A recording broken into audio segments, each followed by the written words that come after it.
We're privileged to have a guest speaker here today, who I will introduce in a moment. Prior to you guys coming in, I was bragging about our class of 2014, bragging about all the great things that you've accomplished over the last couple of years, and really talking about how this has the potential to be one of the strongest, if not the strongest, senior class that we've seen in this high school's history. I'm going to introduce our guest speaker, and I will ask that you give him the same, if not more, respect that you would give to me and to any other staff member in this building. This gentleman, as I talked with him before you entered, he has a resume and a life history that is a mile long. If I were to talk to you about all this gentleman's accomplishments over the course of his life, we'd never get to him, because that's how much this gentleman has done. So without any further ado, I would like to introduce the Secretary of State for our great state of Illinois, Mr. Jesse White.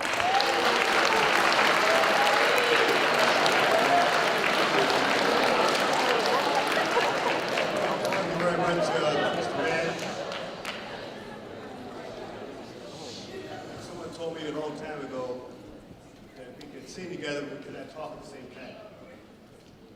It's an honor for me to be here with you, and Mr. Dugan, your principal, Supreme Commander of Woodall Warrior Survey, and to your Superintendent Rogers, to Mrs. Pappas, who happens to be a good friend of mine. I know for a fact that teaching is taking place and learning is in the equation. I'd like to share with you my background, and then I'll go into why I'm here.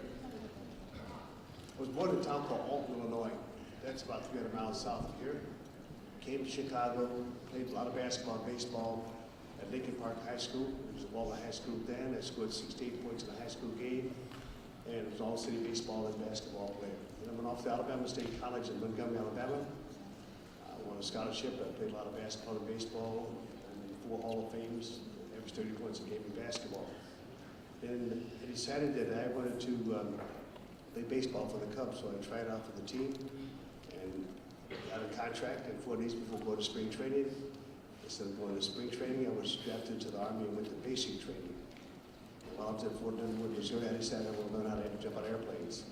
So I was transferred from Fort Dunwood, Missouri to Fort Campbell, Kentucky, where I did 35 jumps while I was there, did another 50 free falls, so about 85 jumps to my credit. And after I completed my tour of duty, I came back to Chicago, put my uniform in the closet, got my ball bat and glove, and flew off to Mesa, Arizona for spring training with the Cubs.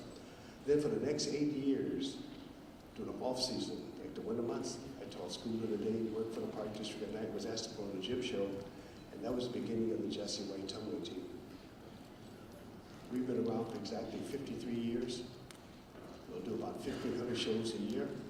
We're the premier halftime for the National Basketball Association. Matter of fact, last Friday night we performed for the Bulls Indiana Pacers game. We've taken these young people to Zagreb, Croatia, Belize, Israel, Tokyo, Japan on 3 occasions for Nippon Television, Hong Kong for the Chinese New Year, Honolulu, Hawaii, Molokai, Hawaii, 70 times in Canada, twice to be once to the Cayman Islands, 4 movies, 4 plays, and 25 commercials to our credit. Our young people have to maintain at least a C average in school. They have to be leafless, smokeless, and pipeless. And they cannot drop out of school to become a part of SWU, Sidewalk University. They drop out of school, get themselves in trouble with the law, and it costs we, the taxpayers here in Illinois, between $20,000 to $60,000 a year to put one person in prison for 1 year. 83% of the people in prison today have not graduated from high school. So we don't blow our money, okay? In my other life as the Secretary of State, I run the largest Secretary of State office in the nation. I have 4,000 employees, a $396 million budget, 138 offices, and 23 agencies. I run the second largest orientation donor program in the nation, where individuals who become ill and even die in need of an organ. Of course, when you donate an organ, you give someone else a second chance in life or help to improve their quality of life. It's a win-win situation for all of us. The literacy program, where it should come back to state. Want to learn English as a second language, obtain a GED, and become an educator that informed. We have 250 agencies. We distribute $6.6 million a year to support that effort. Corporate financial security, SEAL, employment claims, the list goes on and on. How many of you have a driver's license that looks like this? It's vertical. You know what that means? It means that you're under the age of 21. Now, when you reach the age of 21, then your license will change and it will be horizontal. The reason for it being vertical is that when you go try to get into the club, to the bar, buy alcohol or tobacco, and they ask you for your ID, you show it to them, and know right away they cannot provide you with the service that you're seeking. How many of you are in driver's ed? Raise your hand. How many of you have completed driver's ed? A town called Tazewell, Illinois, that's outside of Peoria, Illinois. For 16 months, a child from that one county lost their lives one day. So I decided that we have to do something about these young people who are killing themselves on the roads. So we brought forth the graduated driver's license program where we require parents to spend 50 hours behind the wheel with the child, 10 hours at night, and then, of course, for the first 1 year period of time, you can have only one unrelated person in the automobile with you. Then by chance, you have to get a ticket. In the past, these young people were able to go to court and represent themselves. Now they have to take their parents with them. Sometimes they get involved with street racing or drag racing. The car would be impounded, they lose their license, they'll go to jail. And then a lot of the schools were spending 1 hour behind the wheel with the driver rather than the 6 hours that is required now. And so, based on all that I've said, along with the fact that we've given parents the ability to go to our website and draw down a contract between you and the parents. So by chance you get a ticket, the parents will bring out the contract and remind you that this is your signature, this is our agreement, and we've agreed that within the next 3 months, or next 2 months, or next month, you will relinquish the keys to me, so you will be grounded. And then we've also put on our website the ability for a parent to draw down my website a PIN number, so now they can go into the system to find out how well you're driving or how poorly you're driving. It's called Gotcha. And as a result of all that I've just said to you, there's been a 60% reduction in the loss of lives at the hands of teen drivers. In Springfield, I fight the battle every day.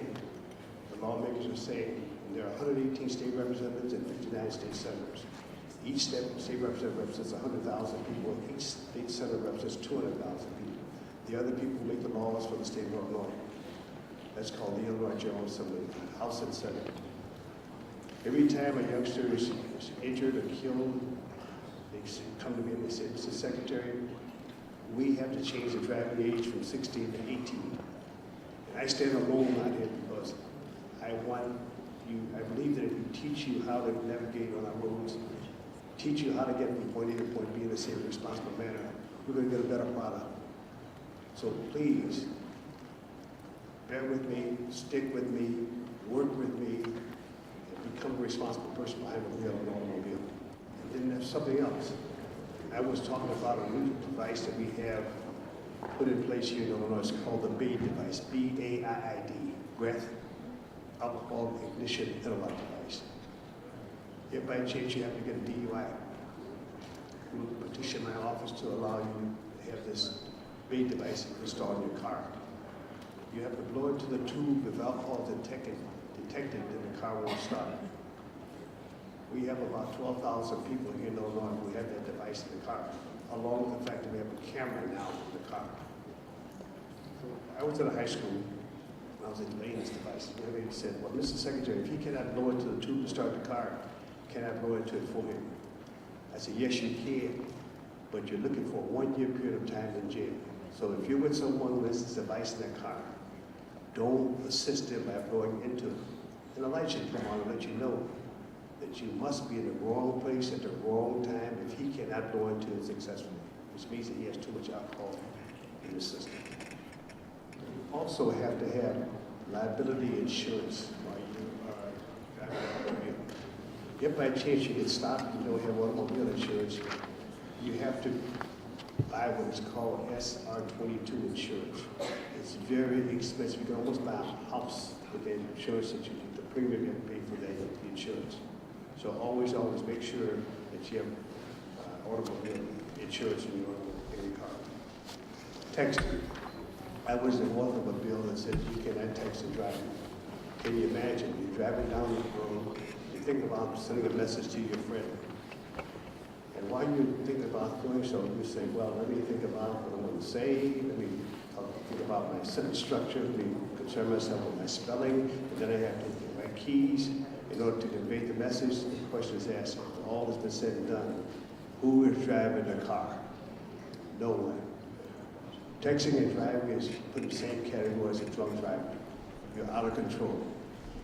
Now, something else you should be mindful of.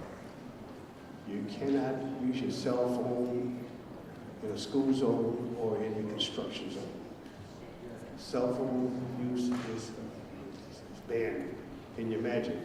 You're driving through a school zone and the kids are out playing. You toss the ball out into the street. You're driving along and you're texting or you're talking on your cell phone. Who is watching out for our future leader? So we have to make sure we care for these young people who are in our schools. And then the same thing holds true in our construction zones. These individuals who are out working every day, making our roads possible for us to be able to get from point A to point B safely. At the end of the day, they want to be able to go back home to their loved ones. We want to make sure that happens.